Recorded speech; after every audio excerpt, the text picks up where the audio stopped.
అసలు దేశాన్ని సర్వనాశనం చేయడానికి బత్తాయిలు ఉన్నారండి, హిందూ మతం పేరు చెప్పి, జై శ్రీరామ్ పేరు చెప్పి. అలా పంచవటిలో 3 సంవత్సరాలు గడిపేస్తారు. రావణుని చెల్లి వికృత రూపం గల శూర్పణఖ రాముని గూర్చి విని పంచవటికి వచ్చి రాముని రంగు రూపం చూసి కామకోరిక గలదై నన్ను వివాహం చేసుకో అని అడుగుతుంది. నేను నీ భార్యని తమ్ముణ్ణి తినేస్తాను, మనమిద్దరం హాయిగా ఉందామని అడుగుతుంది. ఒరే కర్రీ, రాక్షసులు కామరూపులు కదా, అందమైన రూపంలో వెళ్ళకుండా ఈ శూర్పణఖ నల్లగా వృద్ధురాలుగా ఉన్న రూపంలో ఎందుకెళ్ళిందిరా? బాలేదురా, కథ బాగా రాయలేదు. రాముడు వెటకారం చేస్తూ నా దగ్గర భార్య ఉంది, నా తమ్ముడు భార్యకి దూరంగా ఉంటున్నాడు, అతన్ని పెళ్లి చేసుకో అని చెప్తాడు. లక్ష్మణుడి దగ్గరికి వెళ్లి నన్ను పెళ్లి చేసుకో అని అడిగితే నేను కాదు, నీకు నా అన్నే తగినవాడని చెప్తాడు. అలా రాముడు లక్ష్మణుడు శూర్పణఖను అపహసించడంతో సీతపై దాడికి దిగింది. అప్పుడు రాముడు క్రూరులతో పరిహాసం ఏ విధంగానూ పనికిరాదు అంటాడు. రే లంబడి లలిత్, పరిహాసం చేసింది ఎవడరా? రాముడి బుద్ధే అంతా. తప్పులు చేయడం, నీతులు చెప్పడం. ఇలాంటోడు నీకు గొప్పోడుగా కనిపించాడంటే నువ్వెంత తేడానో. ఈ రాక్షసిని శిక్షించు అని రాముడు అనగానే లక్ష్మణుడు ఆమె ముక్కు చెవులు కోసేశాడు. మొదట్నుండి మనోడికి అలవాటే కదా.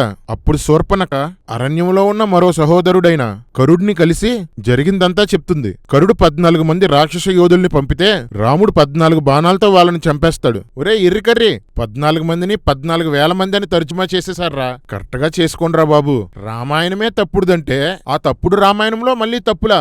హిందీలో బ్రహ్మ వైవర్త పురాణ్, ఉత్తరకాండ్, శ్రీకృష్ణ జన్మకాండ్ లో కృష్ణుడు రాత్రిపూట కుబ్జా ఇంటికి వెళ్లి ఎంతో ప్రేమగా అందంగా ఆమెను పలకరిస్తా నువ్వు నాతో సంభోగం చేయి, ఎందుకనంటే పూర్వజనంలో నువ్వు రాముడు చెల్లి శూర్పణఖవే, నువ్వు నా కోసం తపస్సు చేశావు, పెళ్లి చేసుకోవాలనుకున్నావు, దానికి ప్రతిఫలంగా ఈ జనములో కృష్ణుడి రూపంలో నీ కామకోరిక తీర్చడానికి వచ్చాను అని చెప్పి కుబ్జాకి చెప్పి కుబ్జాతో రాత్రింపగలు సంభోగం చేశాడంట.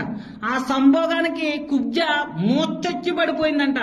ఇదే విధంగా పోతన భాగవతంలో కుబ్జా ఇంటికెళ్లి కృష్ణుడు కుబ్జా కామకోరిక తీర్చాడు అని పోతన భాగవతంలో కూడా రాసింది. రామాయణంలో ఉన్నటువంటి రాముణ్ణి శూర్పణఖ అనేటువంటి రాక్షసి రాముణ్ణి కామిస్తే ఆ విషయాన్ని రాముడు గుర్తుపెట్టుకుని కృష్ణుడి అవతారంలో ఆ రాక్షసిని కుబ్జాగా అందమైన అమ్మాయిగా చేసి ఆ రాక్షసి కామకోరిక తీర్చాడు అని అంటే రాముడు కామపిశాచా కాదా?